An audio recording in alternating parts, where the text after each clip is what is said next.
ഈ ഗ്രന്ഥം മസ്ജിദ് നബവിയിലെ മുദരിസ് അബ്ദുർ റസാഖ് അൽ ബദർ ഹഫിളഹുല്ലാ ഇതിന്റെ ദർസ് നടത്തിയിട്ടുണ്ട്. ആ ദർസിന്റെ മുന്നോടിയായിക്കൊണ്ട് അദ്ദേഹം ജനങ്ങൾക്ക് ഇത് കേൾക്കുന്ന ആളുകൾക്ക് ചില നിർദ്ദേശങ്ങൾ നൽകുന്നുണ്ട്. അത് ഈ ഗ്രന്ഥത്തിന്റെ പ്രാധാന്യത്തെ കുറിക്കുന്ന വളരെ പ്രധാനപ്പെട്ട 10 കാര്യങ്ങളാണ്. അതിൽ ചിലതെല്ലാം നമുക്കും പ്രാവർത്തികമാക്കാൻ പറ്റുന്ന കാര്യങ്ങളാണ്. ഈ ഗ്രന്ഥം എത്രത്തോളം പ്രാധാന്യം അർഹിക്കുന്നതാണ്, എത്രത്തോളം ജനങ്ങൾ ഇത് വായിക്കേണ്ടതിന്റെ ആവശ്യകതയുണ്ട്, സമൂഹത്തിൽ പ്രചരിപ്പിക്കപ്പെടേണ്ടതുണ്ട് എന്നെല്ലാം അദ്ദേഹത്തിന്റെ ഈ വാക്യങ്ങൾ നമുക്ക് സൂചന നൽകുന്നതായിട്ട് കാണാൻ സാധിക്കും. അദ്ദേഹം ഒന്നാമതായിട്ട് പറഞ്ഞു, ഈ ഗ്രന്ഥം കഴിവിന്റെ പരമാവധി ആളുകൾ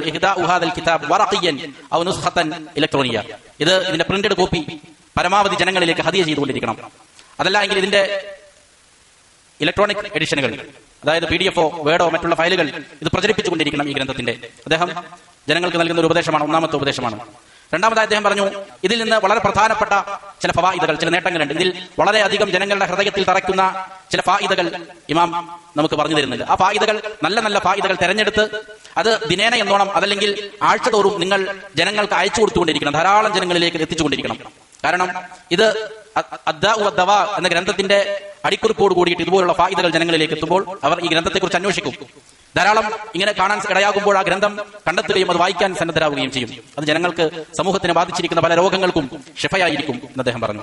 മൂന്നാമതായിട്ട് പറഞ്ഞു, സമൂഹത്തിൽ ഖുതുബകൾ നടത്തുന്ന, വാളുകൾ പറയുന്ന ഖുതബാക്കൾ ശ്രദ്ധിക്കണം. അവരുടെ ഖുതുബകളിൽ, വാളുകളിൽ ഈ ഗ്രന്ഥത്തിന്റെ ചില ഭാഗങ്ങൾ സെലക്ട് ചെയ്ത് ഇതിലെ വിഷയങ്ങൾ കുറച്ചായി ആളുകൾക്ക് ഖുതബയിലൂടെയും വാളുകളിലൂടെയും എല്ലാം പഠിപ്പിച്ചുകൊണ്ടേയിരിക്കണം. മൂന്നാമതായി അദ്ദേഹം പറഞ്ഞതാണ്. നാലാമതായി പറഞ്ഞു, ഈ ഗ്രന്ഥം കഴിയുന്ന ആളുകൾ അന്യഭാഷകളിലേക്ക് അവർക്ക് കഴിവിന്റെ അനുസരിച്ച് ഇത് ട്രാൻസ്ലേറ്റ് ചെയ്യുകയും തർജ്ജമ ചെയ്യുകയും അത് വിതരണം ചെയ്യുകയും ചെയ്യണം.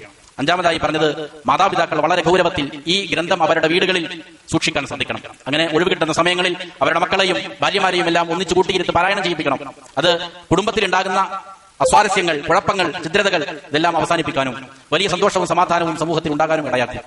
വീണ്ടും അദ്ദേഹം പറഞ്ഞു, ഈ ഗ്രന്ഥവുമായി ബന്ധപ്പെട്ടുകൊണ്ട് മദ്രസകൾ, ജംഇയ്യകൾ, അതല്ലെങ്കിൽ ഏതെങ്കിലും സ്ഥാപനങ്ങൾ, അവരെല്ലാം ഇതുമായി ബന്ധപ്പെട്ട മത്സരങ്ങൾ നടത്തണം.